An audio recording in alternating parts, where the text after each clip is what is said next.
Welcome back to the Mom Mentality Show. My name is Austin Chadwick and co-host is Chris Lucian. And today we are jumping into a topic about causal loop diagramming. And Chris is recently off the conference circuit track talking about this. And so we thought it'd be fun to do an episode on it for the Mom Mentality Show. So here we go. So Chris, I've heard that you've been doing this causal loop diagramming thing within teams, between departments, and such. Before we jump into any of those subtopics, anything you want to cover in general about causal loop diagramming? Yeah, so this is all kind of like fresh in my mind because of being at the Big Agile and talking about our experience uh, connecting multiple departments with this technique. But I think it's worth talking a little bit about how I dove into it and a little bit about what causal loop diagramming is. So maybe just starting with the definitions, causal loop diagramming is there to help model complex adaptive systems in the systems thinking space. And it deals with this idea of quantities, inflows, outflows, identifying loops between those. And so one quantity might affect another. So, population would a larger population would have a increased number of births, right? And then the birth having an increased number of births will also increase the population. But also, for a longer delay, an increased population will also have an increased number of deaths. And then with the reduction in population, it has a reduction in the consumption of resources. And so that would lead to a reduction in the number of deaths because the population gets reduced by the death. And so the birth example is the reinforcing loop, and then the death example is like a balancing loop. And these systems, because people are so bad at visualizing exponential side effects or multi step side effects, then these models are imperfect but very helpful for talking about these things. So that's the kind of exercise, and it was, I had heard about it a couple times, but it's actually kind of difficult to get into. So I'll talk a little bit about how we got it going. But one thing that I was doing was reading the Fifth Discipline book, and in there, we were actually doing a book club with a team of leaders that I'm on, that we had kind of a VP of sales, VP marketing, engineering, and so on. And we were reading Fifth Discipline, and the beer game example kind of resonated with everyone, which is in the book. They talk about these side effects of a distributor to a manufacturer to a distributor, and a distributor to a point of sale, and point of sale to the end customer. And it's kind of a beer manufacturer story, but it's a simulation of what can go wrong and kind of that environment. So that kind of became a little bit of a meme for us, like, oh, that is an effect of the beer game. And this is kind of coming off of COVID times. And so there's a lot of stuff where it's like things were just wacky for that reason. And in the book, they talked about the very briefly talked about causal loop diagramming, and he has a very tiny example of the book in the book. But I kind of brought it up to everybody. I was like, hey, we really like the book. Why don't we try this? And I've seen causal loop diagramming be attempted before, but usually, somebody's describing it and they're drawing it together. And I found that the drawing of the diagram is kind of like resource intensive when people are thinking about it. And so it was interesting.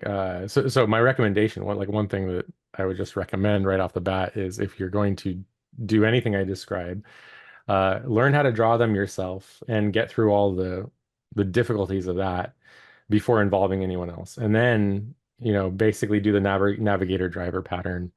Ask them, what's the most important quantity to you right now, and then you write it down. And so the person thinking about the complex adaptive system should not be the one drawing it. That removes a lot of the friction in the process, and I think people enjoy it more and get a lot more out of it. But yeah, so anyway, that's kind of how we got there. But yeah, I just want to take a breath, Austin. Yeah.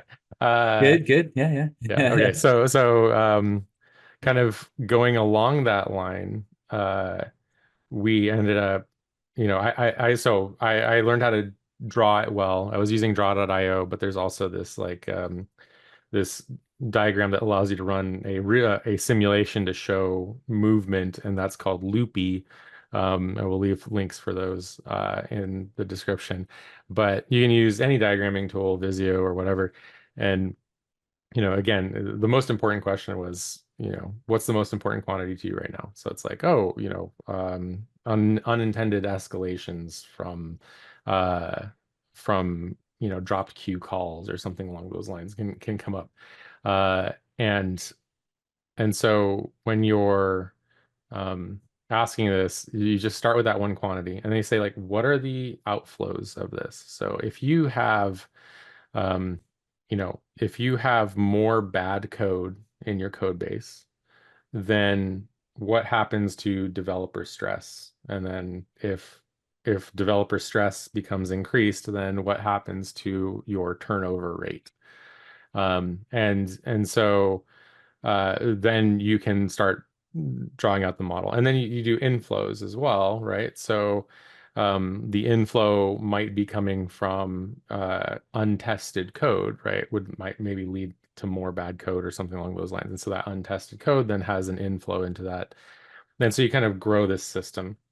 And then once you have, two or three levels out, you can actually identify how far and how many steps items connect. And so investment in one area can really affect another. So in the development example, investment in training around unit testing to produce better code could then impact your stress levels of the developers, which then can impact your turnover rate. So if you have a lot of turnover in your team, and you're drawing out this whole system, then maybe you have this like fifth order effect, 5 steps back of lots of bad codes getting in the code base. And so you're not retaining developers, but you wouldn't see it right away. You just might say, oh, well, the work is stressful and they're all just leaving.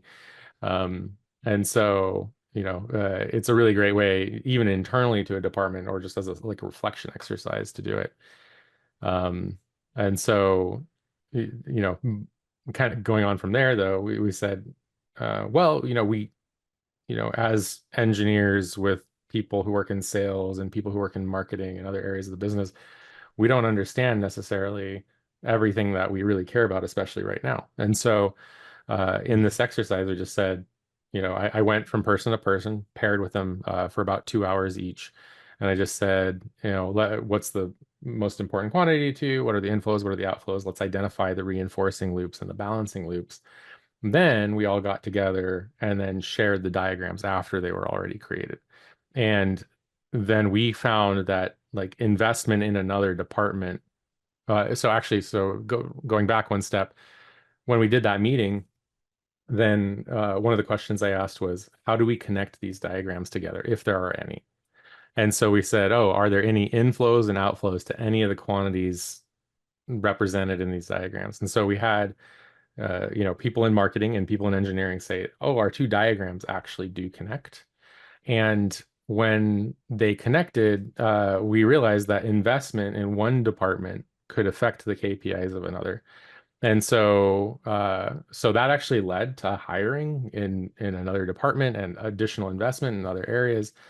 And it was just a really cool thing to see. And I don't think we would have ever identified that had we not kind of sat down and done this exercise. And so it's very cumbersome. Like I think, and I don't know that it, has tons of value doing it over and over again right away. But this is like something certainly that I would suggest every like, 2 to 5 years, like long-term goal oriented stuff.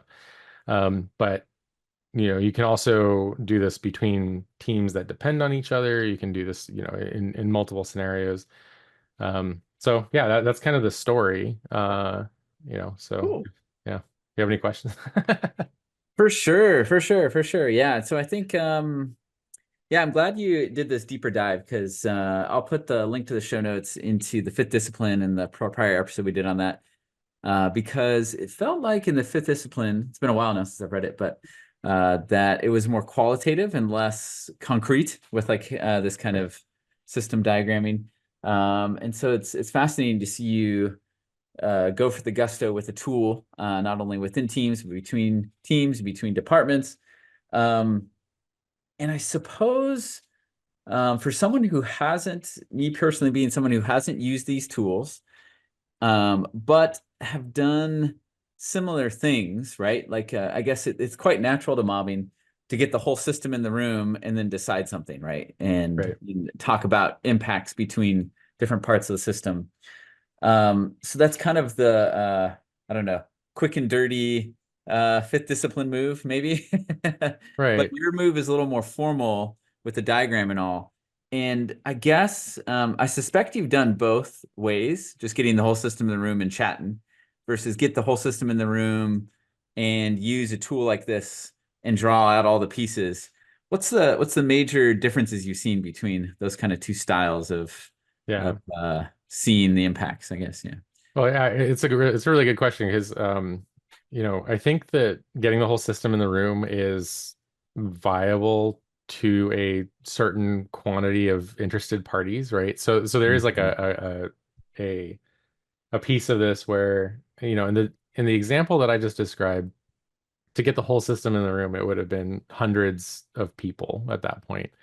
Because it was discussing two teams that interact very indirectly, and so it was a chain of side effects, maybe five or six, 10 items long, and along the way it touched people from all over Mm. the business. And so when the scope grew to that level, I think that this was especially effective because then it gives um, a model where the entire system does not necessarily have to be in the room, but you can model the system, however imperfectly. Mm. But it would have gone to like, oh, we need to hire more, all the way to these people's KPIs affect the performance of those people, and that's a very delicate conversation, especially if there is some implication of things going wrong, right? And Yeah. so I think this style allows you to look at it objectively and not with the implications that somebody's doing something incorrectly or not doing their job. Um, and so it's you can kind of realize with a balancing loop or a reinforcing loop that's out of control, you can quickly realize that maybe a team is set up to not be able to perform the tasks that they need to. And basically because some other, far away part of the system is having side effects on them. So I guess that's my short answer. It's like when it's a few enough people where you can have the whole system in the room, that can be very effective. I also think that the formal process, again, for self-reflection. So when you think about the problem, uh, and I think that as humans, we just don't necessarily consider side effects that are like two, three, four items out, right? Mm. It's like, oh, I didn't tie my shoelaces, and then I like went for a walk, and then I tripped, but when I tripped, I fell and I found $5 on the floor, and so I shouldn't tie my shoelaces because I was going to find $5, right? There's something like that, like the side effect of the side effect of the side effect. Um, and and so all of these indirect consequences, you know, uh, even in that development example, it's like you look at the team and the team's performance and the investment in training and all these other things, and your ratio of good code to bad code. All of these things can end up, you have the whole system maybe even inside your brain, right? But thinking about the side effect of the side effect of the side effect is unnatural. And so a causal loop diagram solves that problem, I Yeah. think, in a very elegant way. Yeah, and I think that's a good point because when you reach a certain level of complexity, you can't hold it all in your head, Hmm. or if you can, it's stressful, right? Right. Um, And so it's kind of like in the same way, to draw a developer example, the whole code repo in my head is hard. Mhm. So what I do instead is if I have these little chunks that are each individually tested, whether it's behavior or a class or something, and I only need to hold that little chunk at a time, right? Right. And then, so I think what the diagram allows is to bring stability. Here's a chunk, here's a chunk, here's a chunk, here's a chunk, and then you can kind of see it all together. And there was something that came to mind too, that the way you did it in the story you told, where you would pair with different parts of the system. Did I hear that right? And then Right. later come together and put it all together. Yeah. Um, I think there's a safety, psychological safety element to that, in that, um, maybe with smaller systems or systems where psychological safety is high, it's easy to just be like, hey, this decision we're making impacts this system. Bring them in. Oh, it also impacts this part of the system. Bring them in. And then you have like a 5-person mob with a representative from each part of the system. And then Right. you're just like talking very candidly about impacts from one system to the other.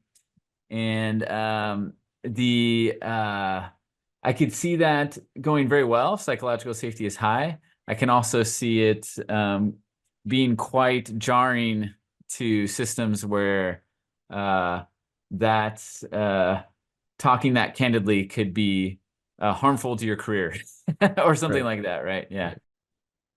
Yeah, so I think that psychological safety already existed on this team, but I think you're absolutely right that that is an aspect of it.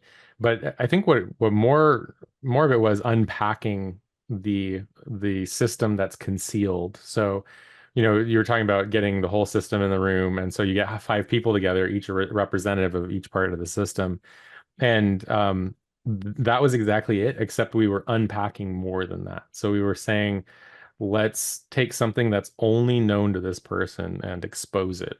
And so we took all of these subsystems, and then we almost like a inline operation in a code base where you have this abstracted function that you just like inline the function and look at it in the context of the, because I think what was happening was there was information hidden from each part of the system, and there were these hidden connections, inflows and outflows between these quantities that were really important that no one person had visibility on. Mm. And it was difficult to expose those things. And so it's very much like a developer inlining a lot of stuff until they can understand it and then undoing all the inlines, which I've seen before. So in that case, there was high psychological safety. The interview piece where I was interviewing people and saying, what are the quantities and going through that process. There was a lot of self-discovery in that. Like the person just hadn't, that I was talking to hadn't really thought about it. They're like, oh wow, there's this effect on that effect. And so we had little conversations in those 2-hour periods about just even micro optimizations. And it was just very much like a reflection of what's happening. And then but like the huge value, and you could see it because there was like an immediate agreement among everyone that there should be additional investment, which I think is typically really hard to get budget, especially for staffing a team. And so, the ability to make the case to staff another team because their results affects your team's abilities is, I think, takes a very long time and is very hard. And it all happened within like a few minutes.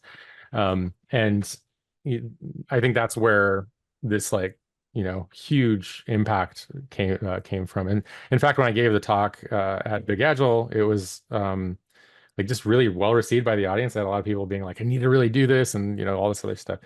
Um, and I think that it's yeah, it's basically exposing connections between systems that are fairly isolated from each other, which I think we just, as the industry, have a real problem with.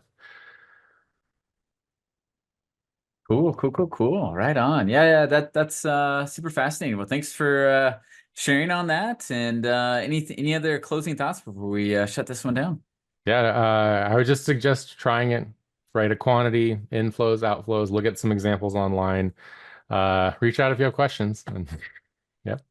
Right on, right on. Well, Yeah, to our audience, please like and subscribe. Please share this episode with anybody maybe you can co-learn with about causal loop diagramming and helping systems become self-aware. That sounds very sci-fi movie-ish, but helping the isolated parts see themselves better and then see how they connect to the rest of the system and to help make collective decisions for the greater good of the company. And your organization. So please share this episode with them. And until next time, mom on everyone and have a good one. See ya. Bye, everybody.